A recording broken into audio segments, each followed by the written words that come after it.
warahmatullahi wabarakatuh. Kembali lagi bersama saya Diah Muharti, NPM 1922007.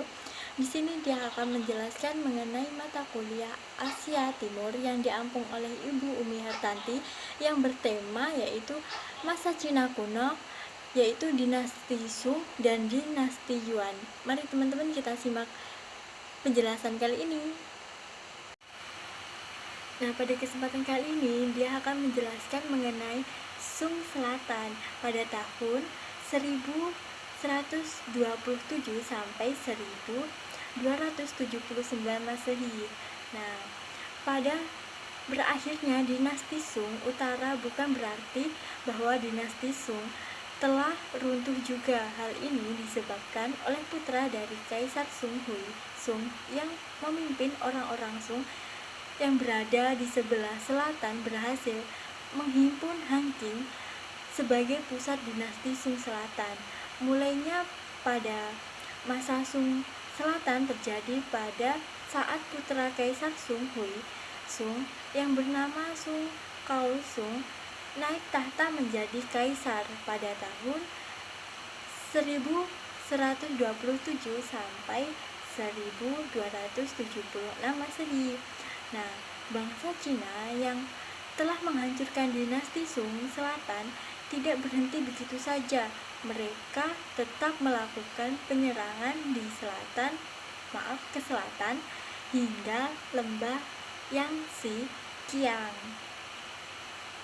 Sung Kaosung terpaksa memindahkan pusat pemerintahannya ke Hankou yang semulanya adalah Hanqing sebagai batas garis kekuasaan antara dinasti Sung dan bangsa Qin, yaitu sungai Yangtze Kiang.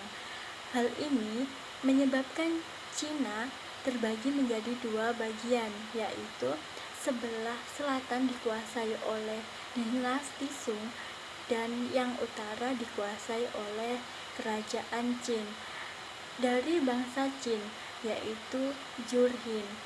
Selanjutnya terjadi suatu perdamaian antara dinasti Sung dan kerajaan Qin pada tahun 1141 Masehi, yang di dalamnya ditetapkan suatu persetujuan bahwa daerah pembatasan antara kedua yaitu terletak antara sungai Yangtze dari Sungai Kuning. Selain itu, dinasti Sung harus menyerahkan umpeti kepada Qin sebesar 250.000 ons perak dan 250.000 gulung sutra. Namun sama seperti yang terjadi di masa sebelumnya, bahwa biarpun terjadi suatu perdamaian, tetapi permusuhan tetap terjadi. Ketika terjadi permusuhan antara dinasti Sung dan bangsa Qin, muncul kekuatan baru di utara, yaitu bangsa Mongol. Bangsa Mongol mulai kuat ketika dipimpin oleh Genghis Khan atau Temujin. Di bawah pimpinannya, kekuasaan bangsa Mongol semakin luas sampai ke beberapa daerah di Cina Utara, Turkistan Timur, lembah Okhus, lembah Indus, di bagian hulu daerah Persia dan Eropa di ujung tenggara. Setelah Genghis Khan meninggal, maka kekuasaannya dialihkan ke cucunya yang bernama Ogodai. Saat kekuasaan dipegang olehnya, ia berusaha untuk menaklukkan Cina.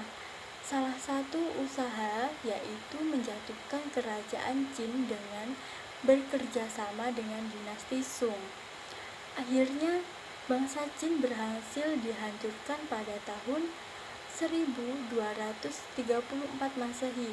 Setelah kerajaan Qin hancur, mulailah timbul permusuhan antara dinasti Sung dengan bangsa Mongol.